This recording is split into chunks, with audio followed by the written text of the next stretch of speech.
buenos días.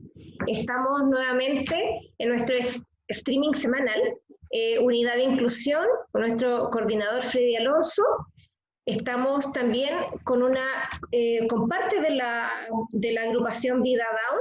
Ellas se dedican a los talleres integrales Pilpintu. Tenemos a Inés Aguilera, tecnólogo médico. Ella es mamá también de una chicoca con síndrome de Down. Y tenemos a Carolina Rodríguez, educadora diferencial, que es la directora técnica del taller Pilpintu, y Inés, es la coordinadora también de este taller. Así que buenos días y les dejo el espacio para que puedan presentarse y saludar a toda nuestra comunidad unapina, iquiqueña, chilena y del mundo mundial. Empiezo yo. Hola, buenos días, buenas tardes, ya son las 12. Mi nombre es Inés Aguilera y en mi vida civil, soy gestora de inclusión en realidad en Iquique, y mi trabajo está enfocado 100% en las personas con síndrome de Down de la zona. Tengo una hija de 4 años que tiene este diagnóstico y ya llevamos 3 años trabajando como agrupación y desde el año pasado trabajando con los chiquillos directamente en talleres donde, como tú bien dijiste, yo coordino la parte administrativa y Carolina es la directora técnica. Le cedo el paso a Carol. Hola a todos, muy buenas tardes. Mi nombre es Carolina, como ya lo mencionaron. Nosotros estamos a cargo del taller Pilpintu que generó la agrupación Vida Down. Taller que en un principio tenía un proyecto lector, que hoy por hoy la metodología del taller tuvo que cambiar. Y hoy los niños que son socios de Vida Down reciben atenciones tanto fonobiológicas, terapéuticas, kinesiológicas, así es que tenemos un buen equipo conformado, bastante sólido, y con grandes profesionales, todo voluntario, así es que yo estoy a cargo más o menos de organizar un poquito en conjunto con Inés al equipo. Tenemos alrededor de 23 socios beneficiarios que ellos están recibiendo por ahora teleterapia, y una vez que todo esto termine, retomamos las atenciones de manera presencial.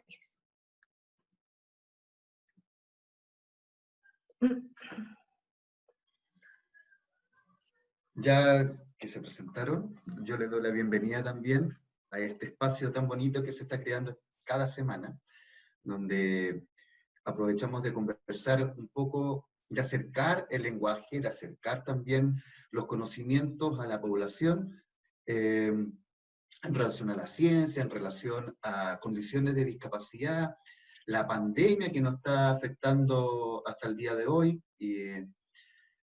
Así que bienvenidas a cada una, Inés, Carolina y Lorena, que nos vemos toda la semana. Para comenzar, para que la gente lo sepa, el día de hoy vamos a hablar sobre el síndrome de Down, discapacidad y la pandemia. En relación a lo que nos convoca el día de hoy, Inés, Carolina, me podrían, para la población, para la gente que nos está escuchando, para la ciudadanía, un poco, si nos pueden explicar qué es el síndrome de Down, para ir contextualizando la temática del día de hoy.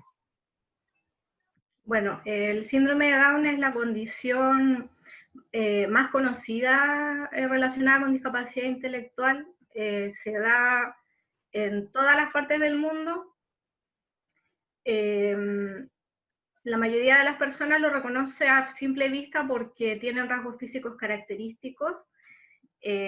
Hace mucho tiempo se ha venido evolucionando también el modelo de la discapacidad en la sociedad. Por lo tanto, hace años no se esperaba nada de las personas con síndrome de Down, eran prácticamente criadas como un mueble en la casa, eran escondidos, eran motivo de vergüenza, en la época más antigua era culpa de la madre, porque bueno, siempre está digamos, la sociedad ha tenido este dejo machista, que algo hizo la mamá, el castigo divino. Después de ese modelo pasamos, ¿cierto?, a un modelo más médico. Se empezó a pensar que estas personas podían ser educables, y se han creado a lo largo de los años distintas instituciones que se hicieron cargo de ellos, primero los psiquiátricos, después las escuelas especiales, que al principio eran como guarderías prácticamente, donde se procuraban más bien cuidados médicos a los chicos, y luego las escuelas especiales también han ido evolucionando en ese aspecto, y junto con todo ese modelo las personas con síndrome de Down han demostrado que eran mucho más de lo que se esperaba de ellos. Así que hoy en día se sabe que la mayoría tiene discapacidad intelectual en distintos grados. El síndrome de Down es uno solo, todavía existen muchos mitos, y son personas que pueden ser incluidas en la sociedad igual que cualquier otro ciudadano, si le damos las herramientas adecuadas para mejorar su calidad de vida en forma integral. En relación a lo que es el mismo síndrome de Down, hay una diferencia, obviamente, para que la gente también nos comprenda de lo que estamos hablando. Si nos puedes explicar, Inés o Carola, la diferencia con las posibles alteraciones del cromosoma, de los cromosomas, en donde aparecen con mayor frecuencia en el síndrome de Down. Ya, bueno, en la parte técnica, digamos, genética, el síndrome de Down es una alteración en el cromosoma 21, por eso también se llama trisomía 21. Se adquiere de 3 formas distintas. La más común es la trisomía libre, que es al azar y es como un loto. Le puede tocar a cualquiera, no es hereditario, y el 95% de las personas con síndrome de Down tienen ese tipo de adquisición genética. Mi hija es una chini 100% sin cambio de volante, trisomía libre como todas. También está la translocación, que es cuando parte del cromosoma 21 se queda pegado con otro cromosoma, y también produce síndrome de Down. Ese tipo de síndrome de Down requiere un estudio familiar porque suele ser hereditario, y el mosaico se produce en otro momento de la gestación. Las personas con síndrome de Down en mosaico tienen algunas células con un cromosoma de más y otras no. Se suele pensar todavía que las personas que tienen síndrome de Down en mosaico tienen menos síndrome de Down, pero la verdad es que eso no lo sabemos, porque qué grado de afectación, digamos, tiene el cromosoma, qué grado de afectación tiene a nivel cerebral, el sistema nervioso central, etcétera, en la neurona misma, eso no lo determina el cariograma simplemente te dice cuál de los 3 tipos es, pero la expresión final va a depender no del tipo de síndrome de Down que tiene, sino de las características y habilidades propias de toda persona, como por ejemplo yo nunca hubiera podido ser profesora de matemáticas. Eso es una característica personal mía. Ellos también la inclusión familiar que se haga, las exigencias que se le hagan a los chiquillos en la casa, en el colegio, no tratarlos como niños eternos, de todas esas cosas, del ambiente también depende mucho, la parte social, cómo ellos se relacionan con personas que no tienen discapacidad, en el fondo la diversidad, la riqueza de la diversidad a las personas con síndrome de Down los beneficia mucho. Así que más que cómo lo adquirió, la expresión final en el ser humano, digamos, como tal, depende de otras características más que de la parte genética. Inés, disculpa, yo quería hacerte una consulta.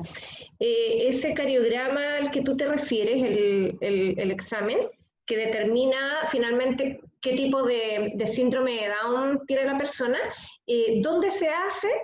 ¿Quién lo realiza? Y la pregunta es si todas las personas tienen acceso a este examen, a este cariograma.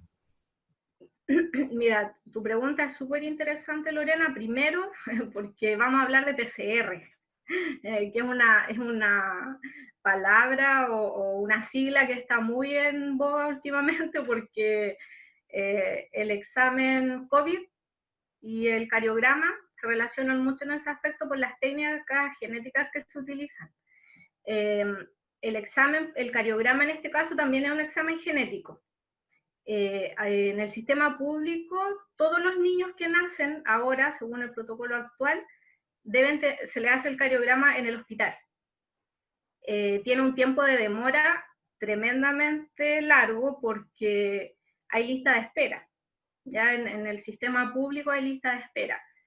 Obligatoriamente se toma sí o sí, es parte del protocolo. Y hoy en día es accesible poder hacerlo en forma particular. Es un examen donde te toman una muestra de sangre y se va a Santiago, básicamente. El examen en sí se demora un mes. Ya es un examen que demora tiempo porque esas células hay que cultivarlas y después analizarlas, etc. Entonces, hoy en día se puede pagar en forma particular. Cuando nació mi hija, el examen tú lo pagabas 350.000 pesos acá en Iquique. Hoy en día tiene código de FONASA, así que creo que son 60.000 pesos. Así que si no quieres esperar que te lo hagas en el hospital, lo puedes hacer, los papás tienen una mayor accesibilidad a hacerlo. ¿En qué eso se hace cuando nace o antes? Nace. Ya, yo te lo consulto porque yo conocí una mamita en la caleta Chanaballita, que ella, por supuesto, se atendía todo en el sistema público, en la posta, en el hospital, y ella nació su hijito con síndrome de Down y no se entera hasta el mes de nacido, a raíz de que la doctora en la posta de la caleta le informa que el niño es síndrome de Down, que algo que para la doctora era evidente, pero para todo el resto que tuvo ese niño desde que nació hasta los controles del mes, no se habían percatado porque los rasgos eran poquitos, los rasgos físicos.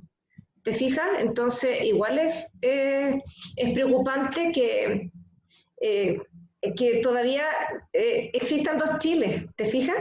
Un Chile, claro, para aquellos que podemos acceder y que tenemos un poquito de más herramientas para entender que primero no podemos hacer algún tipo de examen cuando el niño todavía está en periodo intrauterino, después cuando los niños nacen y somos como bien rigurosos en esos aspectos, pero también hay un otro Chile que no está informado de estas cosas que pueden suceder, de las cosas que se escapan a la media, y que además 60.000 pesos también es difícil de acceder para gente que a lo mejor vive de recolectar güiros, de hacer otro tipo de actividades que significa que no tienes los 60.000 pesos de una.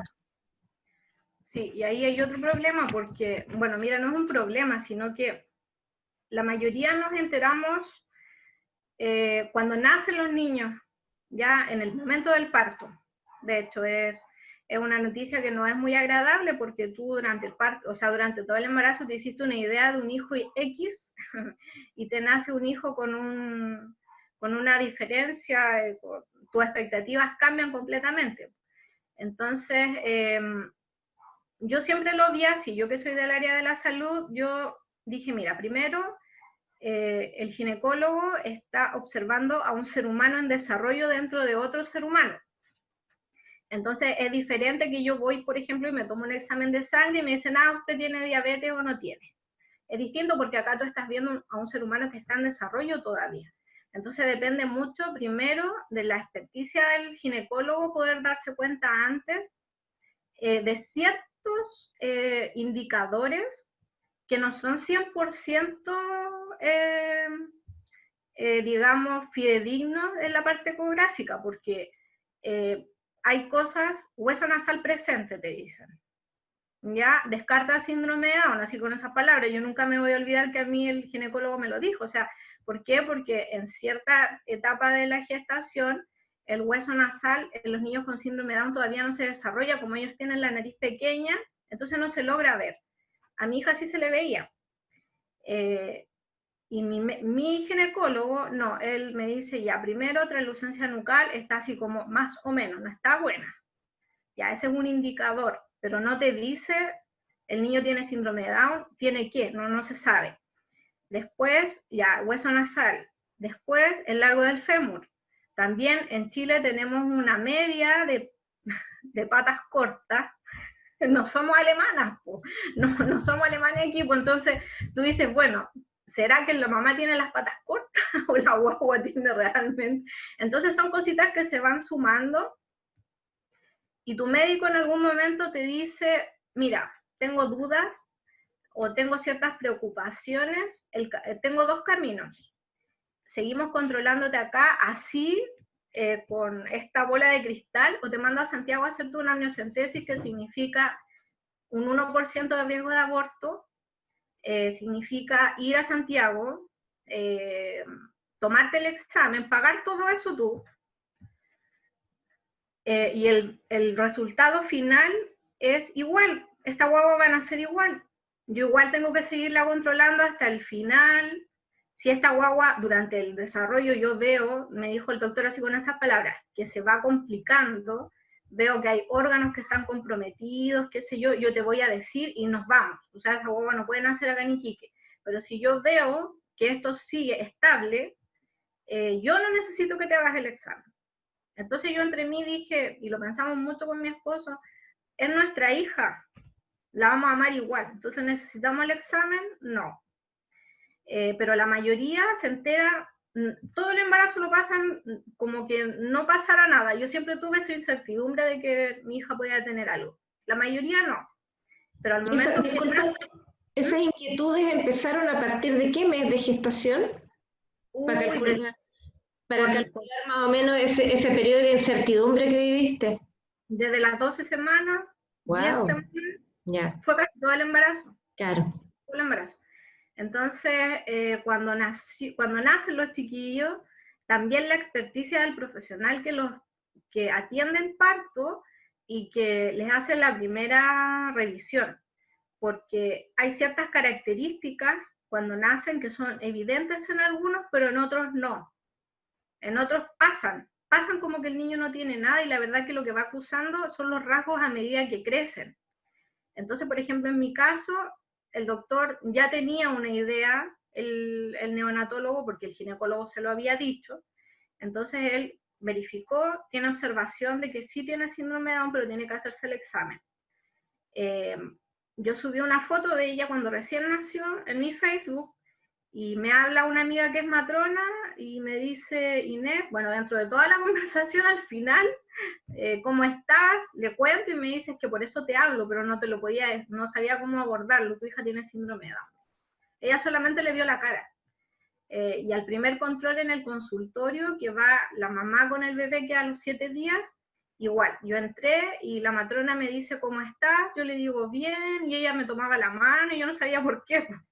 Porque yo decía, mientras el examen a mí no me llegue, yo no lo voy a creer.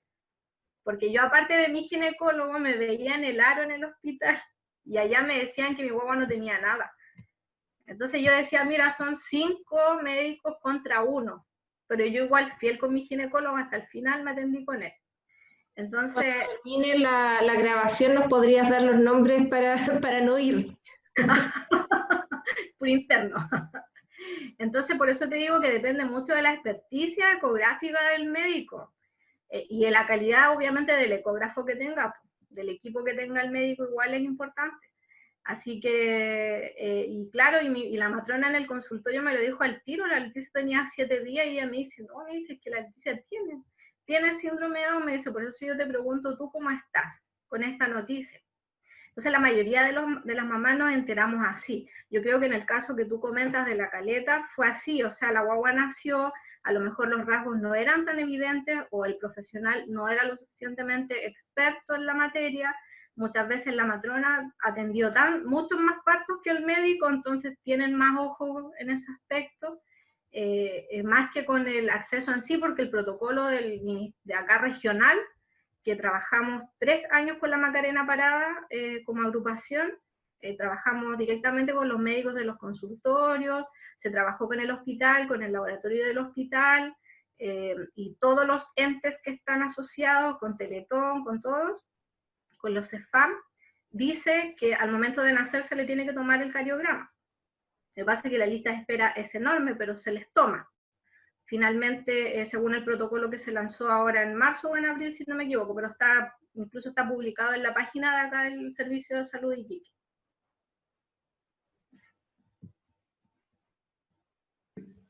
Chiquilla, bueno, yo quería un poco agregar a las experiencias de hospital. Yo tuve una experiencia bien traumática como padre, no traumática, o sea, me dejó llorando, sí, me dejó llorando, en verdad, porque estaba con la flor de piel en el momento, estaba a punto de nacer mi hija, yo me estaba preparando en la típica salita que hacen que los papás se pongan la ropa, se cubra entero, ¿cierto?, los zapatos, todo, y estábamos en esa con otro joven, y él se reía que iba para la tercera guagua, y yo personalmente iba a nacer mi primera hija del matrimonio.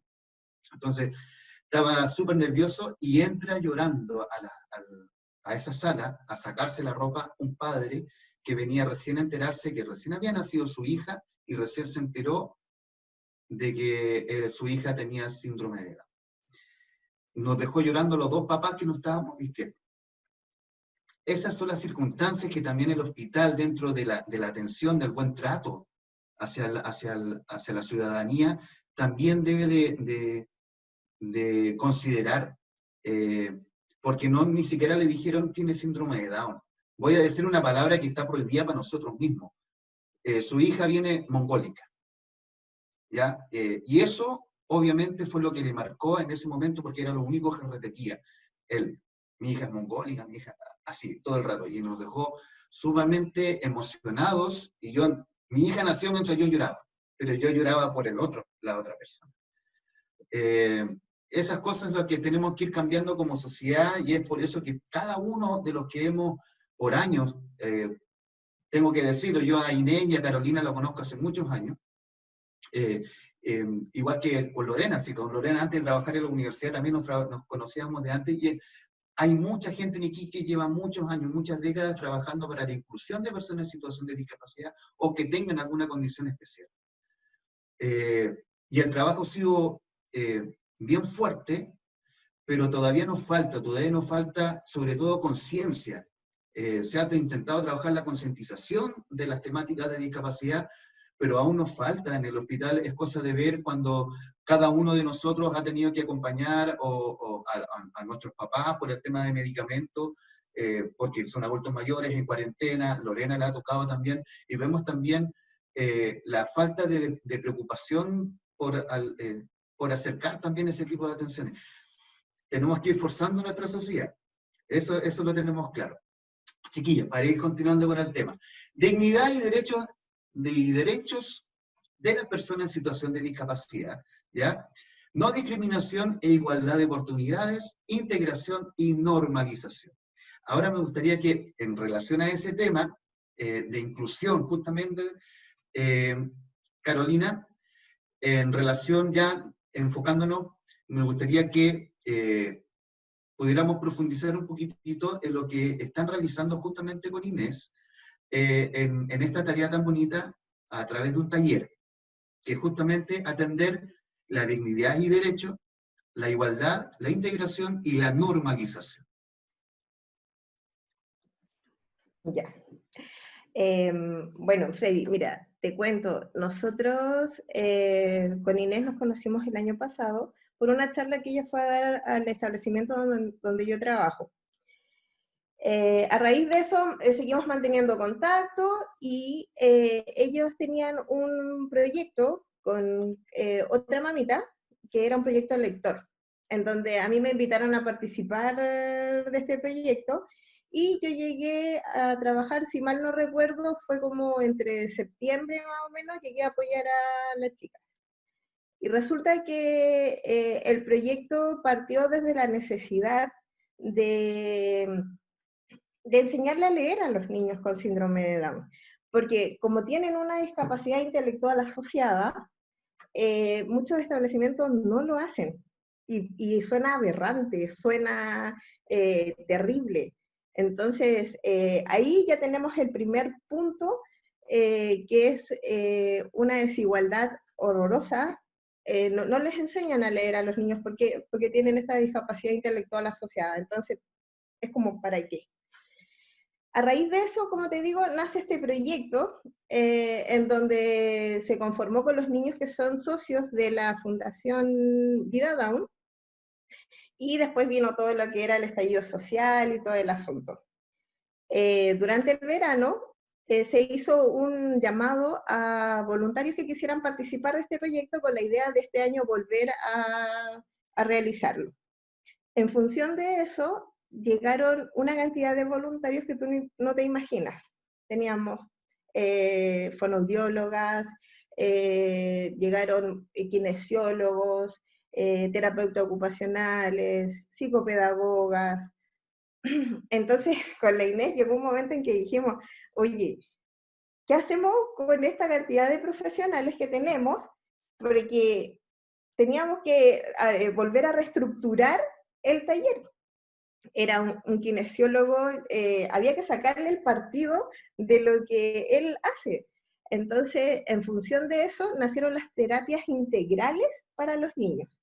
Entonces se hizo un análisis de cuál era la necesidad de cada uno de los niños. Por ejemplo, en el caso de porque tenemos bebés que van desde los 2 años hasta el mayor que tiene 32. Entonces, fuimos analizando caso a caso cuál era la necesidad que esta persona tenía, y en función de eso se le asignó a un especialista. Carolina, ¿Sí? disculpa, yo quiero hacerte una consulta antes que avances en el tema. Quisiera saber cuál es la razón por la que algunos colegios o algunas instituciones deciden no enseñarle a leer a los chicos con síndrome de Down. Si hay algún argumento técnico que considerar ahí, o es refutable esa teoría. A ver, yo creo que es un tema netamente de objetivos que se proponen los profesionales, en este caso, que trabajan con las personas. Tú sabes que primero los niños con síndrome de Down estaban todos, iban a escuelas especiales. Después de eso, ahora ha venido la transición que están yendo a colegios regulares. Entonces, y en función de eso se hace una adecuación una adecuación curricular, y honestamente no sé si está dentro de sus prioridades, de sus priorizaciones, el hecho de que enseñarles a leer. Entonces le enseñan cosas que son más habilidades para la vida, ¿me entiendes? Cosas que son más funcionales. El hecho de quizás mucha más autonomía, cosas así, pero no el enseñarles a leer. Ya, yo te pregunto porque nosotros tenemos dentro de la audiencia, tenemos harto interés de parte de los centros de estudiantes de pedagogía en lengua castellana, pedagogía básica. Ellos nos ven, nos hacen muchas consultas, y es entonces... tú me dices que principalmente tiene que ver con un tema de la prioridad que la institución o el colegio le da al tema de aprender a leer, pero no habría ningún impedimento desde el argumento técnico y pedagógico para que un niño con síndrome de Down aprendiera a leer, ¿no? No, de hecho, en las páginas del Ministerio de Educación hay un apartado de educación especial en donde está el proyecto Palabras más Palabras, que está adaptado para la lectura con niños con síndrome de Down. Entonces, no hay digamos, una traba para que no se les enseñe a leer. Okay. El niño con síndrome de Down, el niño con déficit intelectual o alguna otra condición, finalmente entonces se le haría al programa del ministerio, ya le hizo algunas adaptaciones que tendrían que ver más que nada con un ritmo de aprendizaje más lento, ¿no? Para que nos entiendan los estudiantes de pedagogía básica. Inés está viendo... Uh-huh. Ya, lo que pasa es que, bueno, en este peregrinar de estudio y conocimiento que me obligó mi hija, porque yo soy del área de la salud y no tengo nada que ver con educación, descubrí cosas para mí pero descubrí América. Bueno, el área de la salud tiene todo que ver con educación, te podrás dar cuenta.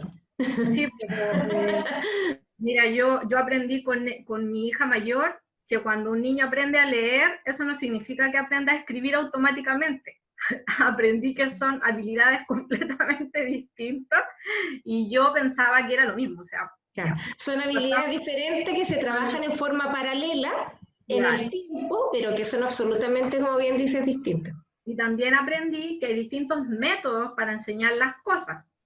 La lectura se enseña distintos, está el método luz, el método mate, las matemáticas también se enseñan con distintos métodos, y dentro de los métodos del lenguaje, para aprender a leer en este caso, el método global es el método aconsejado para los niños, para las personas con síndrome de Down y con discapacidad intelectual.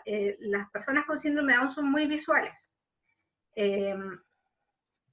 Tú no le puedes enseñar las vocales y pretender que vamos a enseñar primero las vocales, después las consonantes, porque para ellos eso no tiene sentido. Es algo abstracto, es una cosa, es un invento que hicimos nosotros. No es algo concreto, entonces ellos no lo comprenden. Por lo tanto, si se le enseña a toda la sala de la misma manera, el niño con síndrome de Down no va a entender. El método global contempla, es un método, está listo, tú te metes a la página del Ministerio de Educación y tú lo descargas. Fue una metodología que viene del método troncoso, que es un método español, que se adaptó al sistema chileno. ¿Por qué? Porque el método troncoso comienza directamente con la lectura. ¿Por qué? Porque en España la primera parte que tiene el método palabras más palabras, allá se les da a todos los niños por igual. Ya acá en Chile no. Acá en Chile la educación es distinta, por lo tanto el método palabras más palabras empieza desde lo más básico, que es la asociación, por ejemplo, los colores, categorizar, asociar distintos tipos de, por ejemplo, no sé, pues la abeja con la miel, ese tipo de cosas en España se da por hecho de que el niño ya lo sabe, entonces vamos directo a la parte de lectura. Acá en Chile no, pues el método Miranda contempla desde el principio, por lo tanto tú lo puedes empezar a trabajar con niños de 2 o 3 años. Después que esa parte está consolidada, pasamos a trabajar palabras como tal. Nosotros tenemos niños con síndrome de Down en una escuela regular y los papás nos dicen, mira, mi hijo en realidad, entre comillas, está aprendiendo a leer, pero me ha costado mucho que entienda los artículos. No entiende, por ejemplo, el la, no sabe usarlo. El método global desde el comienzo, la palabra dice el pan, el sol. Siempre va asociado con el artículo, entonces desde el principio ellos tienen esa asociación. Después si tú tratas de enseñárselo al revés, como se hace normalmente con los niños neurotípicos, en el sistema chileno en general, ellos no son capaces de entenderlo, les cuesta muchísimo más entender. Entonces el método global abarca distintas cosas. Por ejemplo, yo no le enseño el verbo sentir, no le enseño el verbo comer, no, sino que yo siempre le digo, por ejemplo, yo como. ¿Por qué? Porque todavía los chiquillos con síndrome de Down, los que ahora son adultos, tienen dificultad con los conectores, tienen dificultad, por ejemplo, yo comer, pero yo quiero comer, o yo comí, o yo estoy comiendo, no saben conjugar los verbos. Entonces empieza, por ejemplo, la niña come, después la mamá cocina, no, y después al final se le enseña que el verbo es comer, por ejemplo. Es como al revés, y siempre asociado con algo objetivo, y como la Caro siempre lo recalca, con el interés del niño, siempre con lo que al niño le interese. Primero se empieza trabajando, por ejemplo, con el vocabulario que es la familia, las cosas que para el niño son más significativas y son realmente importantes. La Leti me vino a ver. Entonces, pero tráela para que venga a saludar. Entonces, esa es la diferencia. No hay ninguna persona con síndrome de Down que no pueda aprender a leer. No importa la edad. No importa que tenga 10, que aprenda a los 20, que aprenda a los 15. Uy, qué cosa más linda. Qué preciosa. Hola, Leti. Hola, preciosa. Ahí te ves con tu polerón rosado, mira. Hola, preciosa. ¿Es rosado? Hola, diga. Entonces no hay un impedimento, si el problema es que el sistema educativo aquí te pone fechas. Entonces el niño tiene que salir de primero básico leyendo.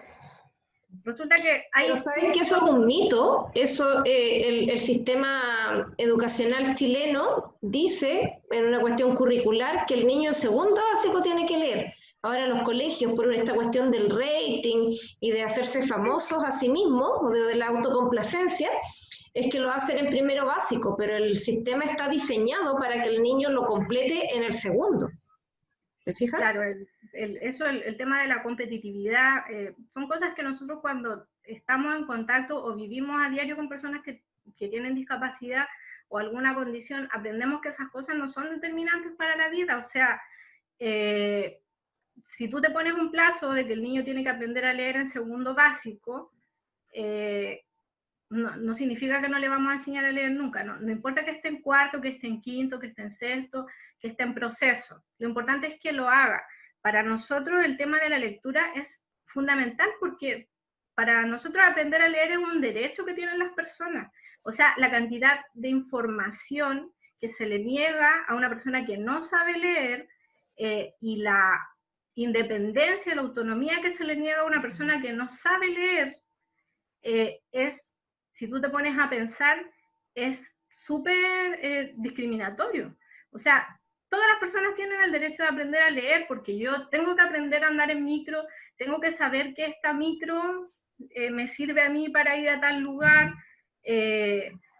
Por lo tanto, también el método palabras más palabras es un método que trabaja la lectura objetiva para la persona con síndrome de Down, en este caso, lo que le va a servir.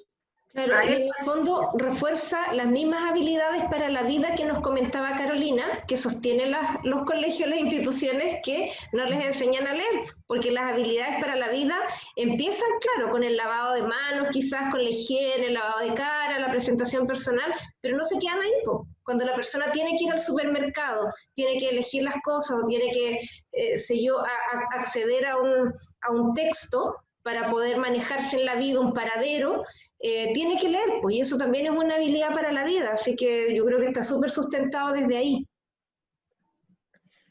Sí, como te decíamos, es algo fundamental y es un derecho que en muchas ocasiones se ha visto vulnerado por algunos establecimientos. Y si tú te pones a pensar, es un tema también que parte desde la raíz. O sea, es un tema del ministerio, de tiempos, de procesos.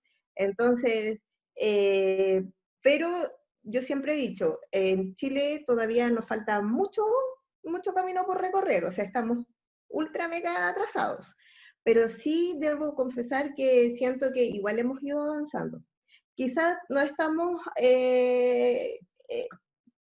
como deberíamos estar en temas de inclusión. Eso, pero hace un tiempo atrás era mucho menos. Entonces hemos ido avanzando, sí, paso a paso, pero todavía nos queda mucho camino por recorrer. Así es, así es. En 10 años, porque hablando de que finalmente la ley en Chile sobre inclusión de personas en situación de discapacidad y el reconocimiento como persona en base a derecho, comienza en sí en Chile el año 2010, donde se cambia la ley, se crea el Servicio Nacional de la Discapacidad, y claro, han habido cambios que han sido observables en algún tipo de discapacidades o en algún tipo de condiciones. Pero hay otras, como justamente la discapacidad intelectual, ha sido un poco más ocultada o no visualizada frente a las temáticas importantes de desarrollo social, ¿ya? Nosotros tenemos el caso en la universidad y en todas las universidades, las dificultades de la inclusión o la integración adecuada de personas, estudiantes que poseen algún grado de discapacidad intelectual, ¿ya? Por el tema del DUA, del diseño universal de aprendizaje, en la universidad. Estamos hablando de que no se pueden hacer cambios curriculares porque tenemos que sacar un perfil de egreso del estudiante con conocimientos mínimos y no podemos jugar con eso. Entonces hay una complicación en este momento actualmente en Chile en relación a cómo atender estos desafíos que nos está forzando la sociedad, porque estamos todos en igualdad de derechos. ¿Y por qué no una persona que tiene una pequeña dificultad o una gran dificultad, pero está en igualdad de derechos que todos, no pueda tener su profesión y ejercerla porque como toda persona, todos tenemos nuestros tiempos de ejecución, nuestros tiempos de planificación, y cada uno de nosotros es distinto. Ejemplo más que tenemos ya en el mundo, tenemos personas adultas con síndrome de Down, que son profesionales, actores, trabajadores sociales, profesores diferenciales. Tenemos un abanico que se nos está abriendo de posibilidades y que le está abriendo la posibilidad y los ojos a mamitas como Inés también, de que también ve una proyección en esto, yo creo, no le estoy poniendo palabras a Inés, que ven una proyección de que sí se puede lograr hacer las cosas, sí se puede lograr forzar la inclusión hacia un desarrollo pleno como sociedad, que en verdad necesitamos, sobre todo hoy en día, nos dimos cuenta que esta cuarentena nos demostró la sociedad que teníamos, el Chile que teníamos, y necesitamos en este esfuerzo país, cada uno de los chilenos y chilenas, independiente de su condición de discapacidad o no condición, independiente de su género, en la diversidad, independiente de todo, necesitamos a cada uno. Y eso, parte de nuestra sociedad aún no lo entiende. Y quizá van poniendo trabas sin saberlo, por tratar de hacer caso a sus mitos, ¿cierto? A sus conjeturas personales, van poniendo trabas que van perjudicando el desarrollo. Para poder retroceder un poquitito, porque me quedó una idea en el tintero, ya que nos fuimos a las capacidades en verdad que tienen todos, ¿cierto? Que nos pudieran explicar, Inés, por ejemplo, para un poco darle tranquilidad y de conocimiento a las personas que pueden estar escuchando y que son nuevitos, son nuevos papás de hijos, ¿cierto? ¿Cómo es la temporalidad de un niño, un bebé, que está en pleno desarrollo, los primeros pasos de desarrollo, el aprender a caminar, el aprender a hablar? ¿Existe alguna temporalidad de esperar un poco eso pacientemente como papá? Sí, los hitos típicos de los niños con síndrome de Down están un poco desfasados de los niños, de la media, digamos, de los niños neurotípicos. Podemos tener un niño con síndrome de Down a los 3 años aprendiendo a caminar. Eso es Disculpe, para que nos entiendan, Inés. Neurotípico es una persona que no tiene ninguna complicación neuronal ni de discapacidad intelectual. A eso se refiere Inés. Sí, lo que pasa es que nosotros no podemos usar la palabra normales, porque no somos... Sí, no, pero que para que nos entiendan las personas, sí, el lenguaje, ¿ya? A eso mismo voy, porque la normalidad es un invento nuestro, po. Nosotros le pusimos una normalidad a la media, pero hay muchas personas que se escapan de la media, ya sea por debajo o por arriba, pues sobre la media. Entonces, eso es ser neurotípico. Ser neurotípico en el fondo es ser lo que la sociedad en general le llama la persona normal, ¿cierto? Que no tiene ninguna condición, ninguna... A todo esto yo tengo que decir que Freddy es mi maestro, porque él cuando nació la Leticia y nació Vida Down, él a nosotros nos preparó en este camino por la inclusión, nos dio nuestra primer cátedra respecto a la ley 20.422, el lenguaje inclusivo y todo, así que con él compartimos 100% el tema comunicacional y respecto a las personas con discapacidad. Me vaya a hacer emocional. Sí, mira, en general a los papás, yo creo que para todos, es primero que los niños no vienen a cumplir las expectativas de los padres en este mundo.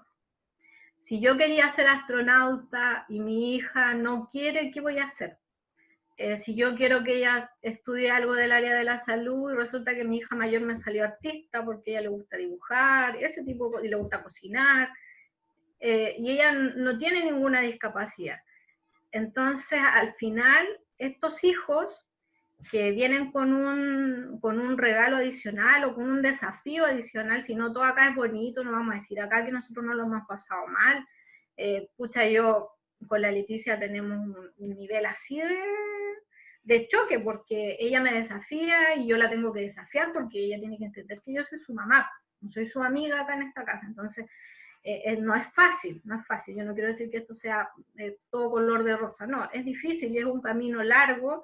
Por eso este camino no tenemos que hacerlo solos.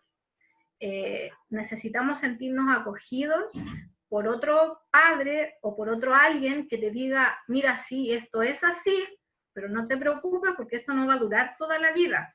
Y eso es lo importante de la creación de las organizaciones, de familiares, de papás y de amigos de personas en situación de discapacidad. Eso es la gran relevancia, y que gracias también a esas agrupaciones tenemos las leyes que tenemos también.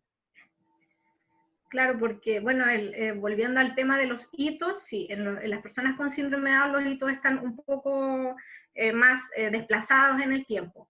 Ya, que aprenda a leer, o sea, perdón, que aprenda, que se siente solo, que gatee, que camine. Lo importante es que vaya cumpliendo los ciclos, digamos, como todos los otros niños, aunque se demore un poco más.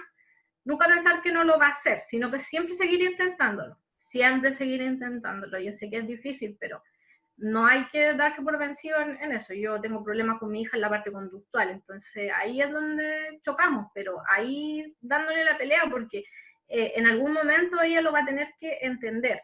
En el general es así con todos, o sea, los chiquillos con síndrome de Down, la mayor dificultad que tienen ellos es la comunicación expresiva, la comunicación oral. Ellos son muy expresivos en la parte facial, con señas. Ellos se dan a entender completamente sin ninguna palabra muchas veces. A ellos se les dificulta mucho el habla, articular las palabras, adquirir ciertos fonemas, les cuesta más. Por lo tanto, también hay métodos para apoyarlos en este camino mientras aprenden a hablar y expresarse de mejor forma, que es algo que es difícil. Hay chiquillos que realmente no logran efectivamente comunicarse. Si tú no lo conoces, no lo entiendes, porque es difícil para ellos, esa es la parte más complicada que tienen.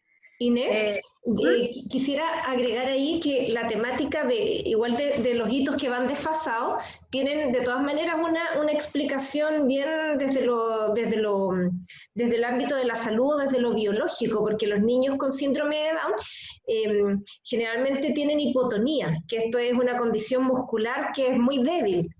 Entonces, por eso es que me imagino que tú lo sabes, pero yo se los explico porque sé que hay estudiantes que nos ven. Que tiene que ver con que si no tienen los músculos fortalecidos, difícilmente pueden pararse y poder caminar. Por eso que es tan importante la estimulación y la sobreestimulación oportuna, y específicamente en las áreas psicomotrices. Y por lo mismo desde el lenguaje, la lengua es un músculo que también tiene que fortalecerse para que los niños también puedan hablar. Entonces, para que entienda la gente que no es del ámbito de la educación o de salud, que estos niños se demoran más, no porque no entiendan lo que tienen que hacer, sino que porque una condición fisiológica les dificulta este trabajo. Y es por eso que es tan importante el rol de la educadora de párvulo o del profesor de educación básica para estimular las habilidades que le van a permitir al niño luego pararse y caminar, o establecer un desarrollo del lenguaje adecuado. Es por el fortalecimiento de los músculos, y ahí es donde ingresa la estimulación oportuna.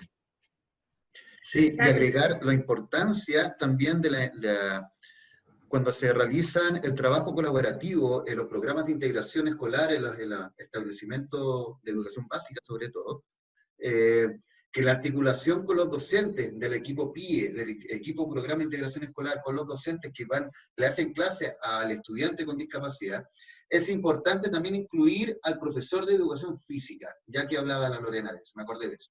Es fundamental. Y es fundamental.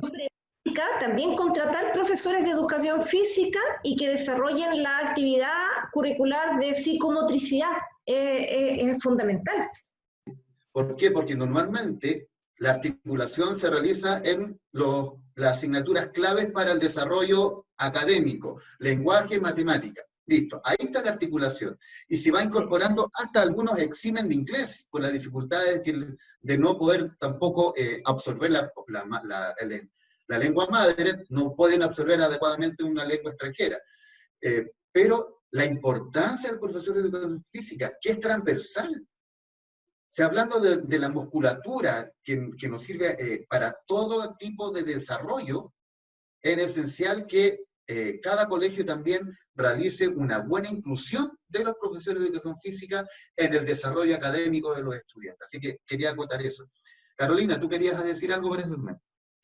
Sí, es que la verdad las cosas es que ya basta de dejar de mirar el ramo de educación física o la asignatura de educación física, dejarla de mirar como que los niños van a jugar y van a correr nomás. O sea, es tan importante el hecho de trabajar toda la corporalidad, porque dependiendo cómo yo me enfrento y cómo yo comprendo mi cuerpo, es como yo me comunico.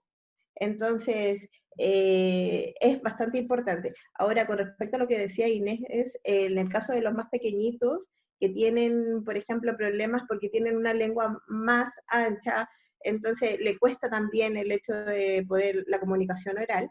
Existen metodologías alternativas que vienen a ayudar a la expresión. Porque claro, una gran dificultad de los papás es que mi hijo no habla o no le comprendo. Entonces, en base a eso, existen metodologías, por ejemplo, como las señas, como los pictogramas, que ayudan bastante en la comprensión y en la realización de las actividades diarias para los niños que tienen algún tipo de discapacidad intelectual. Por ejemplo, nosotros hicimos un taller para Vida Down de señas. Yo soy instructora de Baby Signs y en donde participaron los papás de los más pequeñitos. Entonces enseñamos también las señas básicas que a ellos le podían servir para otros papás, porque no todos los niños les va a servir, por ejemplo, la seña. Hay otros que les sirvió el taller que hicimos de pictogramas, el taller de PEX. Entonces, en función de eso, hay que evaluar el niño cuál es su necesidad y ver qué metodología de comunicación alternativa y aumentativa es más factible para ellos. Qué bien. ¿Lorena? Sí, quería leer un comentario de acá de Cristian Antillanca. Nos dice que la diversidad es parte de nuestra historia como seres humanos, siempre ha existido, sin embargo, la discriminación frente a los diferentes parte del adultismo. Los niños no observan estas diferencias, hay que educar bien a nuestros hijos y es la tarea y le manda saludo al panel. Y en referente a eso, bueno, yo decirles que efectivamente los niños sí observan la diferencia, pero no les es problema, no les es tema. Mi sobrino, uno de mis sobrinos chicos, estudiaba en un jardín allá en Arica y tenía un compañerito con síndrome de Down, pero yo por el relato de él conocía lo que hacía la profe, la educadora, lo que hacían todos los demás niños, pero nunca había recibido un comentario de él, de este compañerito con síndrome de Down. Entonces un día le celebramos el cumpleaños en el jardín y ahí conocí al niño que tenía síndrome de Down. Cuando llegamos a la casa le pregunté por el niño. Entonces le dije, ¿por qué nunca me había hablado de él? Me dijo, no, porque él es un niño, él me dijo, lo que pasa es que él habla como guagua, pero lo único diferente que observo en él dice que parece que es de otro país, parece que es de la China, me dijo, porque son chinaditos. Y ese era todo el rollo que él tenía, o sea, me había conversado del compañero peleador, de la compañera que se reía fuerte, de la profesora, de todo el mundo, pero el niño con síndrome de Down para él no era tema. Y sí, la diferencia que había observado es que él pensaba que era de otro país porque hablaba como guagua y además era achinado. Entonces, rescatar eso de los niños, que si bien observan la diferencia, pero no les es tema, no es tema, y concuerdo con Cristian y que le envía muchos cariños al panel. Oye, de todas maneras, también saludos a Cristian.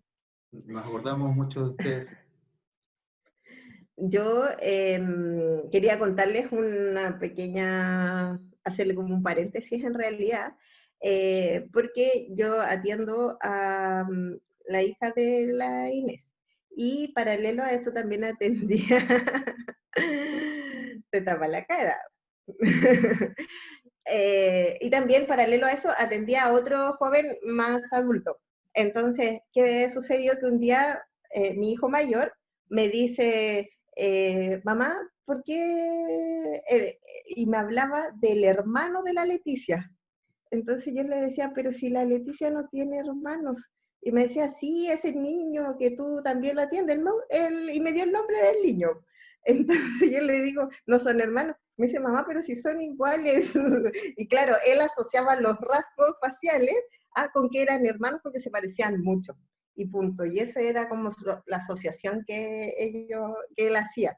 Pero, y también en una oportunidad me preguntaron si acaso venían de acá o venían de Asia. ¿Vieron que es así, como dicen ustedes? Nuestros hijos, los niños del mundo, nacen sin esta carga que nosotros nos hemos desarrollado durante todos estos años con los mitos, con las ideologías, con el racismo muchas veces de la sociedad. Yo favorablemente, me eduqué en una familia súper inclusiva, que agradezco en la familia que nací, de una inclusión transversal, así, mis papás me educaron así. Los que me conocen y que me dicen, oye, es que tú eres súper inclusivo. No, para mí soy normal. Yo veo la anormalidad en el resto, yo veo la normalidad de que por qué no pueden ponerse en el zapato del otro, por qué no pueden tener la amplitud de mente de que existe alguien distinto. Nada más que eso, todos somos iguales ante los que son religiosos frente a un ser superior, pero acá terrenalmente también todos somos iguales. ¿Ah? A no ser que tengamos otras diferencias y nos vamos a otros temas más políticos. Pero, porque ahí sí, sobre todo en cuarentena, hemos visto que sí existe un dos Chiles, como dice Lorena, y eso no es posible, eso no es posible. Tenemos que unir las fuerzas y lograr crecer como sociedad, crecer como ciudadanos de este país, dejando de lado la parte internacional del tema de lucha de discapacidad, hablando de nuestro país. Tenemos que nosotros forzar, los profesionales, las familiares, ir forzando un poco más esto, ya que la historia nuestra hasta el año 2010 era una, y ahora 2020 ya es otra. Hemos avanzado en inclusión y ojalá que en algunos años más tengamos este sueño de que realmente nosotros que vivimos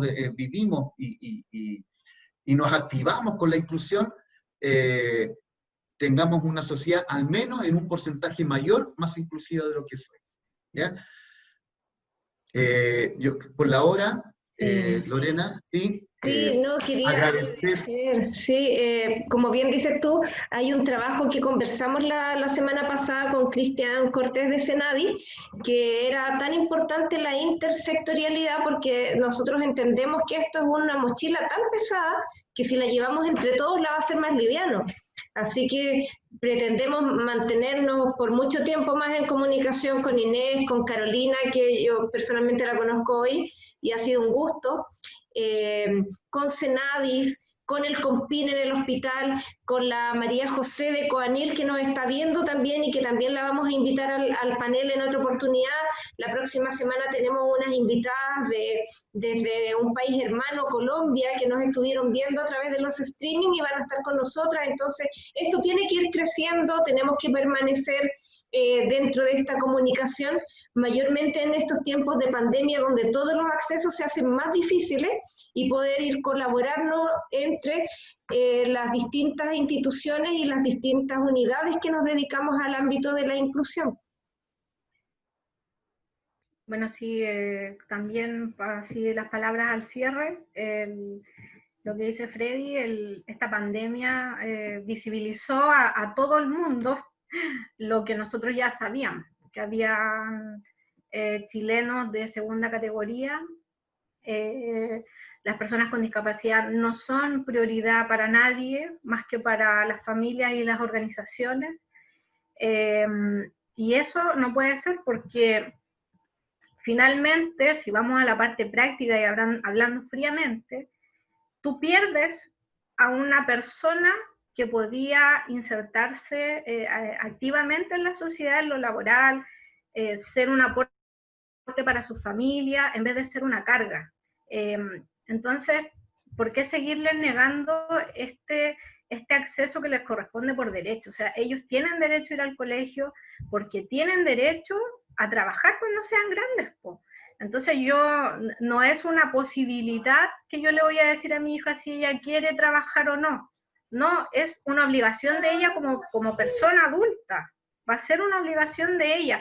En lo que ella trabaje, eso es decisión de ella, pero ella tiene que formar parte activa de la sociedad.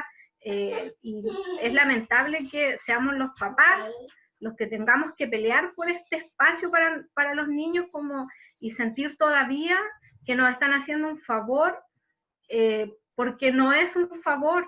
Entonces, yo creo que, como dice Freddy, la cuarentena vino a demostrar lo que nosotros por años veníamos diciendo, ¿ya? Y eso no puede seguir ocurriendo. Inés, respecto a eso, hacer un llamado nuevamente, porque las personas con discapacidad no pueden quedar fuera, por ejemplo, de los protocolos dentro de pandemia. Cristian Cortés nos contaba la semana pasada que en las residencias sanitarias, por protocolo, no están recibiendo a las personas con discapacidad, porque la respuesta es: no estamos preparados para esto. Y habiendo una ley que está promulgada hace 10 años, no hay ningún servicio público que no pudiese estar preparado para atender a todas las personas sin ningún tipo de discriminación. Por lo tanto, también una invitación que aquellos que no se sientan preparados, bueno, habemos muchos profesionales que estaríamos felices de poder colaborar y capacitarlos en aquellas falencias o deficiencias que los servicios públicos hoy día están presentando. Sí, así que muchas gracias, Carolina Rodríguez, Inés Aguilera, ¿cierto? Amigas queridas, un gusto verlas nuevamente, porque hace rato que no nos veíamos. Con Inés tenemos un poquito más de comunicación, ya que somos amigos WhatsApp. Así que nos contactamos y nos decimos algunas cositas, nos ponemos al tanto de algunas cosas. Un saludo también a la MIDI, a la mesa, discúlpenme, ayúdenme, la mesa intersectorial de discapacidad intelectual. ¿Ya? Un saludo afectuoso hacia ellos, una mesa que está activa en nuestra región, se están haciendo cosas bonitas, y eso, se están uniendo muchos más profesionales y no profesionales en el ámbito de la inclusión, la discapacidad y la diversidad, que también es muy importante. Oye, Muchas a la Red de Educación Superior a nuestros amigos de la RESI. Les enviamos semana a semana todos los videos que vamos rescatando acá. Oye, sí, un fuerte, disculpa Freddy, antes que terminemos, lo que pasa es que quería hacer un llamado también a todas las instituciones y a todas las agrupaciones, independiente de la condición y el diagnóstico por la cual estén trabajando, que se sigan empoderando, que sigamos alzando la voz por los derechos de las personas con discapacidad.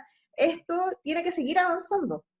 Así es que yo feliz de participar en todas las mesas y en todas las conversaciones, así que un gusto verte y gracias por la oportunidad que nos brindaron de que nos hagan conocer el trabajo que se está haciendo de manera como hormiguita, pero estamos trabajando para que el día de mañana estos niños tengan la posibilidad de la lectura, de decir, ¿sabes qué? Nadie hizo nada por mí, no, muy por el contrario, estamos aquí y estamos trabajando para que esto cambie. Un saludo a los voluntarios del taller también, porque sin ellos nada de esto sería posible. Su trabajo desinteresado y con mucho amor en esta pandemia ha sido fundamental. Gracias, chiquillos, por la invitación. Gracias a ustedes, Freddy. Cariños para todos. Es que está silenciado. Y un último saludo a nuestra universidad, que también nos facilita este espacio, de poder transmitir hacia ustedes, hacia la comunidad, hacia los funcionarios, hacia los estudiantes, estas temáticas tan importantes que nos ayudan a nosotros para seguir creciendo como sociedad que se llama Chile. Muchas gracias. Un abrazo. Hasta la próxima semana. Chao, nos vemos. Chao, chao.